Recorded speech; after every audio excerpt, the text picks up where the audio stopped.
I am such an awesome guy. I make so many videos. Boom. Hello there, Price of Reason here with a special report. Ever since the merger of Warner Brothers and Discovery, CEO David Zaslav certainly has had his work cut out for him. Since the company is in over $50 billion in debt, he's constantly trying to find ways to turn things around financially for the merged company. One of the first orders of business Zaslav had upon taking control of the company was to get rid of some executives that had been making some poor decisions, especially ones that took the DC brand and ran it into the ground. Those executives included Ann Sarnoff, Walter Hamada, and Toby Emmerich. Initially, Zaslav, influenced by The Rock, decided to continue the DCEU and even bring back Henry Cavill as Superman for a new era of films. Unfortunately, due to the relative failure of Black Adam at the box office, it was decided that Warner Brothers weren't interested in continuing movies with The Rock, and after appointing James Gunn and Peter Safran as co-CEOs of DC Studios, they did a U-turn and decided that they no longer want Henry Cavill, or, for the most part, other people that were involved in the original DCEU, including Ben Affleck as Batman, and apparently also Gal Gadot as Wonder Woman. While I appreciated Zaslav's initial approach to scrap projects that he didn't think were benefiting the brand in any way, and bringing back Henry Cavill as Superman, and really possibly giving DC fans some good movies, I was somewhat disappointed when James Gunn and Peter Safran got rid of Henry Cavill. While I understand perhaps why The Rock didn't seem to fit with their plans, if nothing else, I think that after all the years of building some kind of universe, to give Ben Affleck, Henry Cavill, Gal Gadot, and maybe Jason Momoa just one movie to sort of send them off, I think that would have been fair. And maybe after that, a whole new reboot could have been done to the DC universe. Instead, what happened here is that James Gunn wanted to somehow pick and choose, and some elements of the previous regime will stay, and then some things that I think were actually the better things are gonna go. In any case, James Gunn just announced his plans for the next 8 years at Warner Brothers, and while they don't necessarily sound terrible, I also don't know how realistic they are. And let's just go through this a little bit. He has a whole video where he's talking, but I'm just gonna cut through the chase and just look at the list here in this article. Apparently there's already an animated series in production called Creature Commandos, which is some quirky thing that James Gunn is very excited about. Waller, for some reason, Viola Davis's character gets to stay and she gets a series. I mean, if she gets to stay, why wouldn't the other characters get to stay? But I'm sure James Gunn had his reasons. Interestingly, Viola Davis is tied to Peacemaker, and James Gunn's wife is one of the main stars of Peacemaker. I don't know if that had anything to do with his decision-making. I mean, is it possible that he kept Viola Davis so she could be in that show with his wife? Who knows? Let's see what else you have. You have Superman Legacy, I guess a movie that James Gunn is writing. That's the one that'll be out in 2025. Apparently they claim it's not an origin story. It's a balance between being Superman and his Kryptonian heritage and his human upbringing or something like that. I mean, doesn't that exist within all of the movies?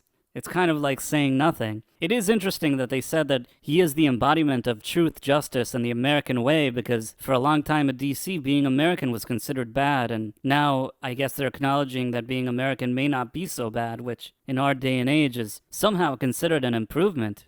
Lantern. So instead of the original Green Lantern that was supposed to be by Greg Berlanti, who makes mostly crappy shows, they scrapped that show, which isn't necessarily a bad thing, and now they're going to make this new one. It's going to include Hal Jordan and Jon Stewart, and supposedly, according to James Gunn, this is going to be the true detective of his franchise. I hope it's going to be more like True Detective Season 1 and not one of those other seasons, which I either haven't seen or have seen and don't remember. The Authority, a movie based on a team of superheroes with rather extreme methods of protecting the planet.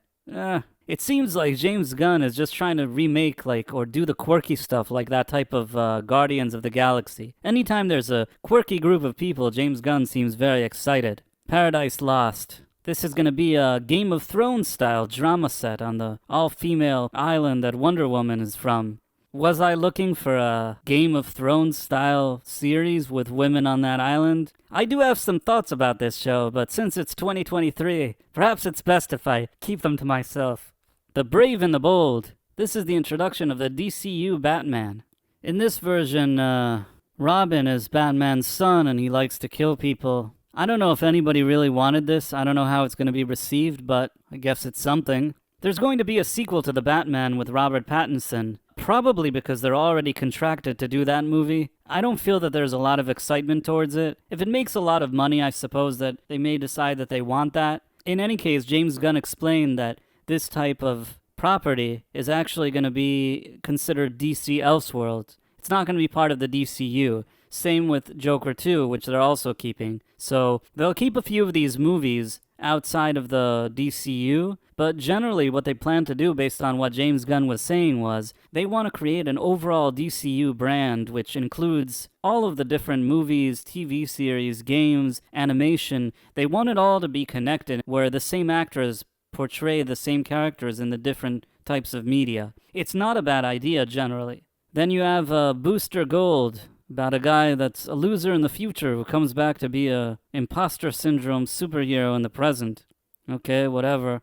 Supergirl, Woman of Tomorrow. This part kind of confused me because I thought that they fired the Supergirl that was in production and now they want to do another Supergirl. They say that this Supergirl is much more hardcore and not the Supergirl that we're used to, so we'll have to see what happens.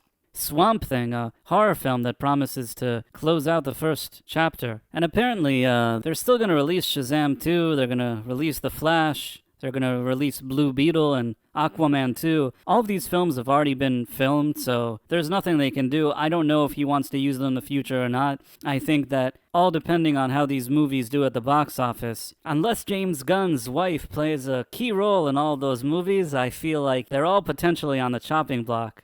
At the end of the day, though, I think that one of the biggest problems here isn't this whole slate and isn't all these ideas. Some of these projects, they seem legitimate. Some of these projects seem kind of dumb. The only real challenge, in my opinion here, actually has nothing to do with James Gunn. I've seen that David Zaslav is a very no-nonsense guy who doesn't have patience for anybody. He wants money to be made immediately. To say that he's letting James Gunn and Peter Safran build something for 8 years, and at the same time to be such an impatient guy that just wants to see money because the company is in $50 billion in debt, I don't see how he's going to just wait for all these years and let them build something unless it's immediately a hit. And that's why I'm not sure that all these 8 years are really going to happen. That's why I feel like what they needed to do was to give a proper send-off to the characters that people were already invested in. Yes, a lot of mistakes were made by Warner Brothers prior to David Zaslav's arrival, prior to James Gunn's arrival. Even though all those poor decisions were made, there was already an audience of a lot of people watching them. And I think that over time, perhaps Zack Snyder wasn't exactly a consensus when it came to his movies. At least one thing I think everybody agreed upon. There was nothing wrong with the casting of these characters, and everybody just wanted to see sort of an ending to this story. Even if it was just one movie, just do something to make it seem like people weren't invested in watching all of this stuff for all these years. To just drop the entire DC Trinity like that with Henry Cavill, Gal Gadot, and Ben Affleck, it doesn't make any sense, and I still think that's a poor decision, and I think that if David Zaslav needed some immediate cash, that was the movie he would have made that I believe would have made money, especially if it would have been made by competent people. He just needed to combine between two elements. A cast which was already good and you already had it, and somebody that knows how to make a movie that isn't an idiot. And somehow, I guess in Hollywood these days, that seems to be a pretty big problem in a tall order, I guess. As for James Gunn, either he succeeds and he proves everybody wrong that he could do this and quickly put this thing together, or in my opinion, there's going to be a few flops. David Zaslav is going to get annoyed, and in addition, we also don't know what'll happen if this company continues to lose money. I mean, if they're over $50 billion in debt, how long can they sit around and do all of this? I guess we'll just have to see what happens. What are your thoughts about James Gunn's new DC Slate? Do you love it? Feel free to let me know in the comments, and if you enjoyed this video, please consider subscribing to my channel and also clicking on that wonderful notification bell. Thanks for watching, my friends. Thank you, and good day. I am such an awesome guy. I make so many videos. Plum.